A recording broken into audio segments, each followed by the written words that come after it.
Essayiste également, essayiste à grand succès. Bonsoir Boris Cyrulnik, merci d'être avec nous. C'est vous qui avez popularisé le concept de résilience dont tout le monde parle aujourd'hui, mais vous vous intéressez cette fois aux 1000 premiers jours. Qu'est-ce que c'est que les 1000 premiers jours? Bien, c'est la période qui va de 4 mois de grossesse à l'âge de 2 ans environ. Et vous publiez, enfin c'est un livre qui est publié sous votre direction, Préparer les petits à la maternelle. Pour vous, l'avenir d'une société, ça se joue aussi et surtout peut-être dans ces 1000 premiers jours. On va en parler, c'est passionnant, mais je voudrais avoir votre avis, Boris Cyrulnik, sur le sujet dont on était en train de parler, c'est-à-dire ce qu'on ressent comme une envie, presque un besoin de communion sur ce genre d'événement. Comment vous l'analyser? Bien sûr, on a besoin d'un rituel. On ne peut pas laisser pourrir par terre le corps de quelqu'un qu'on aime.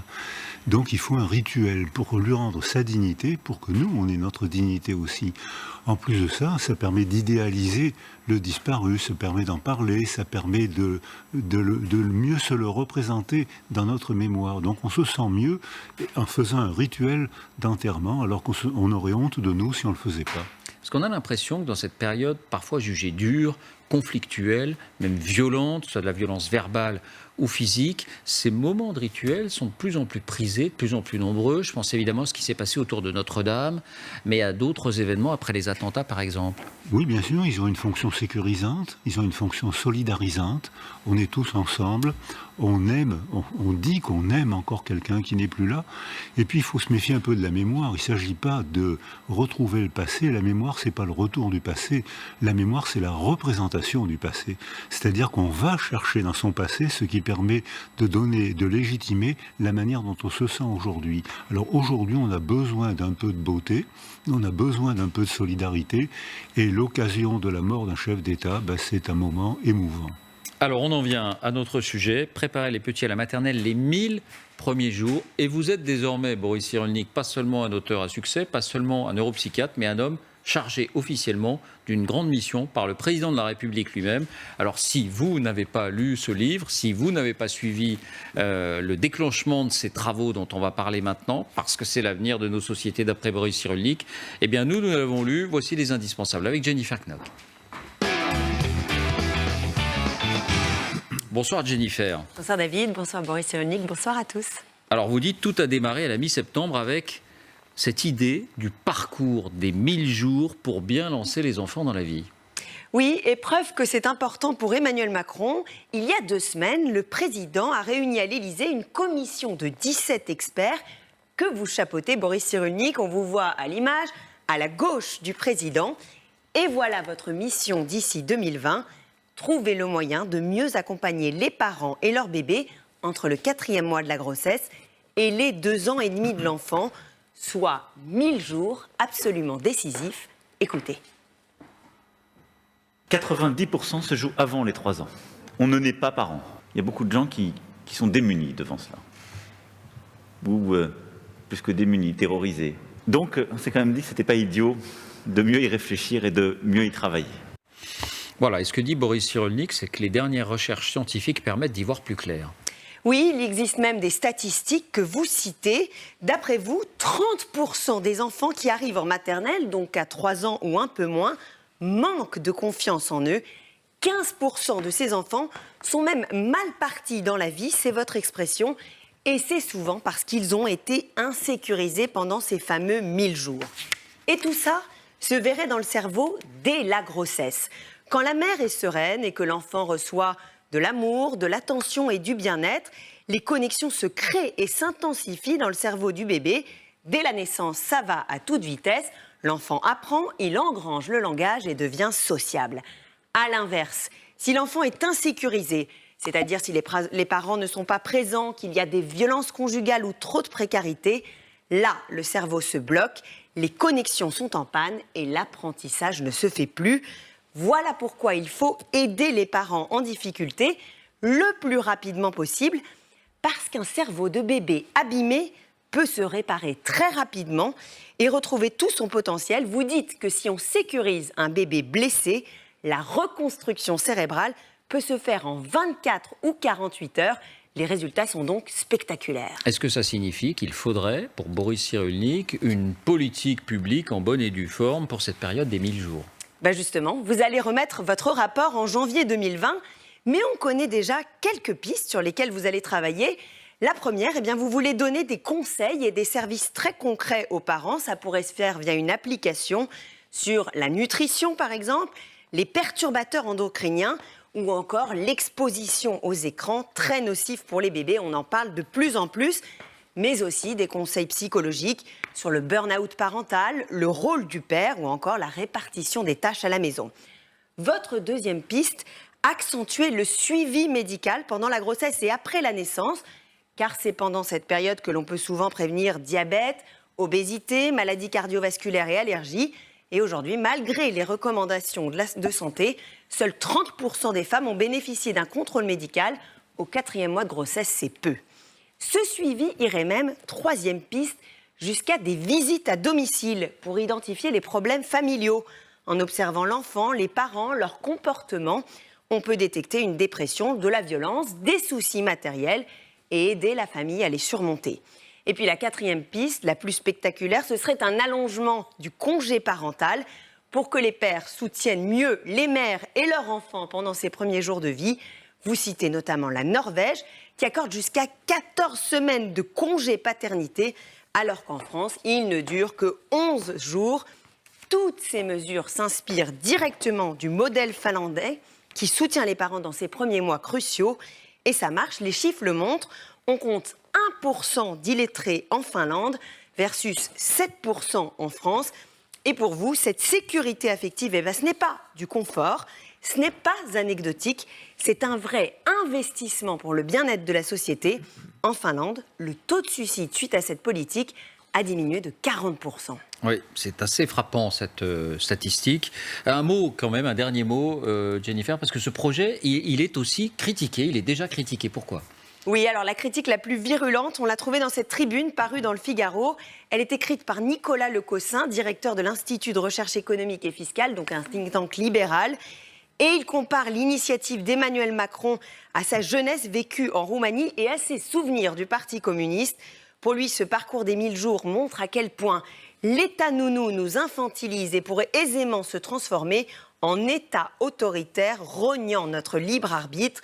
L'État décide de plus en plus pour nous, choisit chaque jour davantage à notre place et se croit par nature infaillible, regrette-t-il. Merci Jennifer. Un mot peut-être d'abord, Boris Cyrulnik. Vous allez pouvoir poser des questions, mais quelques-unes d'abord. Un mot sur cette critique. Est-ce que c'est l'affaire de l'État ou pas, ou plutôt des familles, que de s'occuper des enfants ? Mais bien sûr, on peut très bien abandonner les femmes enceintes. Ça se fait en Roumanie notamment. Ça s'est fait, on connaît le résultat. Altération du cerveau des enfants, désespoir des mères et explosion des familles. Ça a été fait, ça a été chiffré. J'ai travaillé en Roumanie, je travaille encore avec eux. On peut très bien ne pas faire cette politique, on peut très bien abandonner les femmes enceintes. Alors on peut très bien aussi vérifier les chiffres que vous avez cités sont les chiffres de l'OMS. Donc c'est partie 2 en effet. L'Organisation mondiale de la santé. Voilà, le 4e mois, mais nous maintenant on fait partir les chiffres de avant la fécondation. Parce que la manière dont le couple parental... Avant la fécondation. Mais oui. La manière dont le couple parental s'entend crée une niche sensorielle qui va sécuriser ou insécuriser les enfants.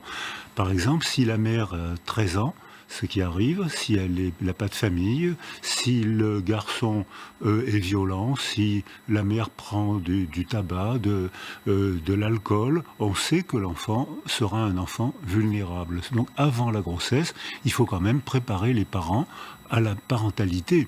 Donc cette politique publique des 1000 jours, en fait, elle devrait être même des 1500 jours avant même la fécondation. On devrait s'occuper des futurs parents et leur dire... soyez zen, réconciliez-vous. Non, mais ce document l'a bien montré. Si les parents sont mal pour des raisons essentiellement d'isolation, de violence conjugale et de précarité sociale, c'est les 3 grandes causes de la détresse des femmes enceintes. Si les parents sont mal, la mère malheureuse sécrète des substances, cortisol, catécholamine, qui au-dessus d'un certain seuil passe dans le liquide amniotique. Et le bébé déglutit 4 ou 5 litres de liquide amniotique par jour. Ce qui fait que si la mère est stressée, le bébé déglutit des substances qui abîment son cerveau. Mais comme vous l'avez très bien montré, dès que la mère est sécurisée, le bébé recommence la reconstruction de son système nerveux extrêmement tôt. Donc il est facile à blesser, autant qu'il est facile à réparer. Donc pour nous, les 1000 jours, c'est avant la fécondation, le Rubicon de la parole.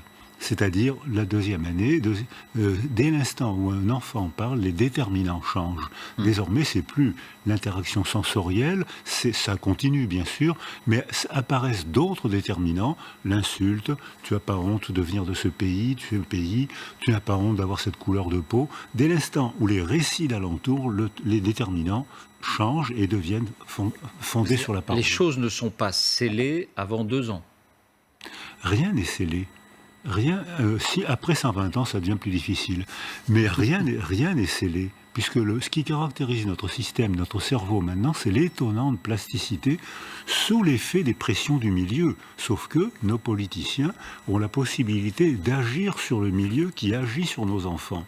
Donc c'est à l'État de s'occuper de ça. C'est l'État qui crée des emplois, c'est l'État qui crée la médecine. Donc je pense que là maintenant, on a les arguments scientifiques qui permettent peut-être de jeter un nouveau regard sur l'enfance. Et vous dites on ne saisit pas les choses si on ne comprend pas que ces très jeunes enfants, avant 2 ans, à partir de quelques mois, ont complètement changé par rapport à il y a 20, 30 ou 40 ans. Pourquoi ? Parce que tout a changé. Les femmes ont changé, les hommes donc sont bien obligés de changer. Ce qui entoure un enfant d'aujourd'hui, c'est pas du tout ce qui entoure un enfant d'hier. Il a plus de solitude, il a moins d'activité physique, il n'a pas le groupe sécurisant, il n'a pas les images classiques qui maintenant n'existent plus, il n'a pas les mêmes images d'identification. Une maman d'aujourd'hui, c'est pas une maman d'hier, donc un papa d'aujourd'hui, c'est pas un papa d'hier, tout a changé. Notre univers aujourd'hui, il est essentiellement modifié par la technologie, qui modifie le monde humain, c'est le monde de l'artifice. Artifice des outils et artifice du verbe. Or, actuellement, ce monde-là est complètement transformé par la technologie. Alors, c'est un progrès fantastique sur l'espérance de vie, sur le bien-être, sur le développement de l'intelligence, mais ça se paye. Il n'y a pas un seul progrès sans effet secondaire. Et l'effet secondaire de ces réels progrès, c'est l'addiction, c'est la solitude des enfants. Ce qui fait que le cerveau de nos enfants d'aujourd'hui, n'a pas la même forme que le cerveau des enfants d'il y a quelques générations. Nous, il y a 2 générations, on était moins stimulés par les écrans. Alors qu'actuellement, nos enfants vivent dans un univers où les écrans les stimulent constamment.